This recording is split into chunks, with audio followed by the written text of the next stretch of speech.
For those of you that don't know me, my name's Leanne, or I guess you could call me Dr. Leanne now.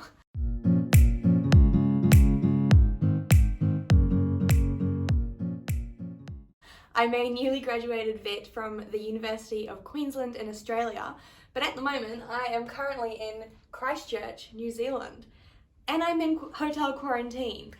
This is the second time that I've done quarantine. The first time was in Brisbane when I went back in June, so I thought I would show you my life while I live through these 14 days again. Going to Brisbane Airport this time was a bit different to the last time that I've travelled. The restrictions in Queensland have kind of reduced a lot from when I first arrived back into Australia in June. So in June there were army staff everywhere directing you to where you needed to be, and it was all very strict and very regulated. This time it was still very strict, but there weren't the army people everywhere.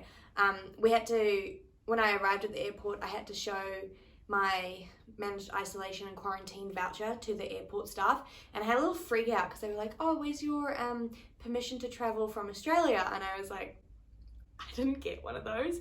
I didn't think I had to. Anyway, showed me to go to somebody else, and the person asked me whether I was a Kiwi citizen, and thankfully, because I am a Kiwi citizen, I didn't need the permission to travel. I just had to show my passport and also the fact that I had the managed isolation quarantine voucher. So thankfully that was okay, but it kind of like freaked me out a little bit because I was like, far out, I've packed up my entire life and now I'm not going to be able to travel, and I won't be able to get a voucher again because the next vouchers available are basically only in February in order to stay in quarantine. So definitely had a little freak out. And then as I was going over to actually check in, the waterworks started happening again because I was leaving. I left all my friends that I've known for the past 5 years of the degree, and it was just kind of like, it just became really real. It all happened. And a lot of people have asked me like, "Oh, are you excited to go back to New Zealand?" And yeah, I mean I am. I'm really keen to see my family. I'm really keen to see my friends, and I'm super excited to start working as a vet. But I guess at that stage, the main emotion that I was really experiencing was just sadness. It was like really bittersweet because, yeah, leaving all my friends and the life that I'd had in Gatton was really quite difficult. And then there was all the extra added stress of having to pack up my entire life into 3 suitcases and donate the rest of the stuff or sell other things. And I hadn't managed to sell my car yet, and it was all just very hectic. But I got it done, got my bags checked in, and had to say goodbye to Em, who thankfully let me stay the night at hers the night before, and took me to breakfast that morning and drove me to the airport, and then stayed with me until I actually had to go and go through the safety part of the airport to catch my plane. In the plane itself, we didn't have to wear our masks until we arrived in New Zealand.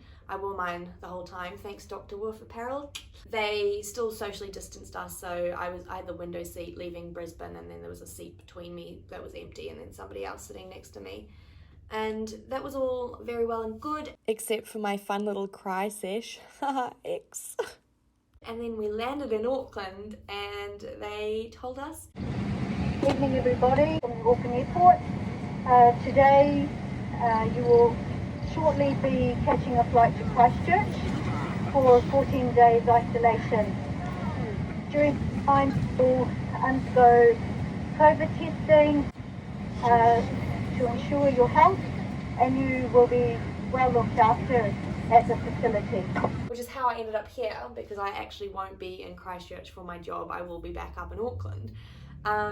So that meant that we had to get off the plane and walk through the airport, and it was socially distanced, so 2 meters apart. We had to wear our masks, and then we met a line of people, I don't know what staff, and they asked us if we had any symptoms, and we had to give our travel card and everything, and then they told us, they gave us our bus ticket and stuff.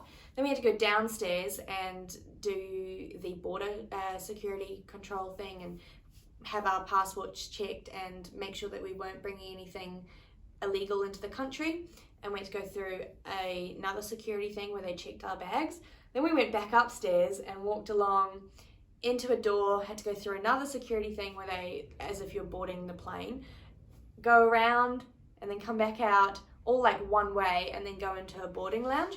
And now I'm waiting in the boarding lounge, and they said that there was a vending machine, but it's obviously not working, or maybe the things have changed, but they've gone and got us our boarding passes and brought us some snacks, which is super ideal because I haven't eaten since breakfast this morning with Em, so I'm starving.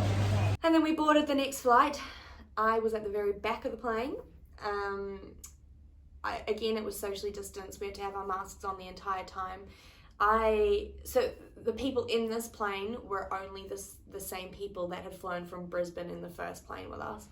I ended up moving seats because I was seated on the aisle seat, and then somebody was at the window, and there were heaps of spare seats, so I moved and sat at a window seat across the aisle, and there was the sunset and stuff, so it was really pretty to watch. Nothing like a bit of golden hour up on the plane, in the plane. And then yeah, we landed in Christchurch. Obviously it was quite late at night by this stage, and they let 12 people off the plane at a time. And for this part, we didn't actually go into the airport as such. What they did was we went off onto the tarmac, and then they had the trolleys there for us, which was thank goodness, because I had 3 freaking heavy bags and my hand luggage, and my friends had given me a gift bag as well, so I was laden up, hey. And then we walked into the aisle, and they had all our bags like lined up so that we could collect them. Again, because I was the last one, I was at the very back of the plane, there weren't many bags there, so I just went and picked up my bags. And thankfully the staff came and helped me because my bags were so heavy. And then we pushed our bags along and went out a door, which they had made, well, the door was already there, but they made like a ramp and stuff specifically for people who are going to quarantine in Christchurch. And then all the buses were there and army staff were there. And I was so cold. It's flipping freezing. I had left Australia, which is obviously a lot hotter. I think it was like 30 something degrees and super humid. I had literally just had a 43.5 degree day in Gatton the weekend before, so then I rocked up in Christchurch. I don't even know what temperature it was, but I was freezing. And we pushed our trolleys along, and the army people and bus drivers loaded all our bags into the bus, and we hopped on, again all socially distanced, and they drove us off to the Crowne Plaza. Shame there was this little baby on the bus and the plane, obviously, who was just so tired. I mean, it was such a long day and just screaming her little lungs out, the poor darling. So they were really good and let the families get off first. We had to wait a while because we were the last bus, and the hotel lobby was quite full, because then when we walked into the lobby, we had to meet up with these other people. Well, actually there was first army staff, they were helping us, because they had unloaded all the bags already into the lobby, and then they directed us, and we had to go tell our name and dietary requirements and stuff, and whether we had any symptoms or anything, or been in contact with COVID people, to these two staff. And then we walked along and went to the nurse's station. I think we had our temperature checked, and we were given these bands, which I've since found out. Blue is if you've been if you have no symptoms and if you haven't been in contact with anybody with symptoms. You get yellow if you've either got the symptoms or you've been in contact, and red if you do have COVID. And then that corresponds to when you're allowed to go in the exercise area. So blue, basically you can go any time of the day, except for the few times when the yellow bands are allowed to go. And I assume they clean the whole area after the yellow bands have been. I don't think we have any red bands in the hotel, unsure. But I haven't seen any notices about it, so I assume we don't. / I don't know if they would be allowed out anyway. I'm not sure. I'm a blue band, so I'm all good. And then after we got our bands, we had to go see the reception staff, and they gave us some really helpful welcome packs. I don't know if it's because they've been doing quarantine for so long now, or if it's just the hotel, I'm not sure, but I thought that they did a really good job with that. When I was in Brisbane, there wasn't so much information, but as I say, I was there in June and they hadn't been doing quarantine as long, so there was definitely information, but I just feel like this pack was very thorough. They've probably had like quite a few people be like, this is what we'd like from you, so they've probably fixed that all up. And then again, because I was the last bus, there weren't many bags, but the concierge asked me if I needed help carrying my bags up to where I'm staying, and of course I did. And so I pointed out my different bags to them. They were all in full PPE as well, so very protected. And then I had to go to the guest elevators, and then the concierge went to the staff elevators, and I went up to my floor and let myself in, and then I had a knock on the door a little while later, and they had come up with my bags, so it was really nice. By this time, I think it must have been like 12 o'clock at night, and then I got another ring on the doorbell, and they had delivered dinner.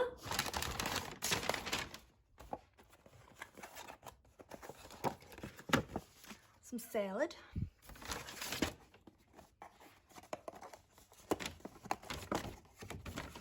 Oh, and some dessert, which I thought was really lovely of them. It was a vegetarian dinner for everybody the first night. Super yummy, a nice pumpkin salad, pumpkin and quinoa, and they also delivered breakfast, which was cereal, and there was pastries and stuff and fruit in it as well, and there was milk already in the fridge. So very organized, very well done. Nice job, Crowne Plaza. I have enjoyed it. My room is amazing, which I will show you really soon. It makes it a lot easier living in a single room for a long time when it is really lovely. And obviously I have quite a nice view. So I think I'm gonna cope all right. I will keep you up to date with what I get up to. Anyway, yeah, so this is my quarantine. Hope you enjoyed that little story, and make sure you give it a follow if you want to see what I'm getting up to.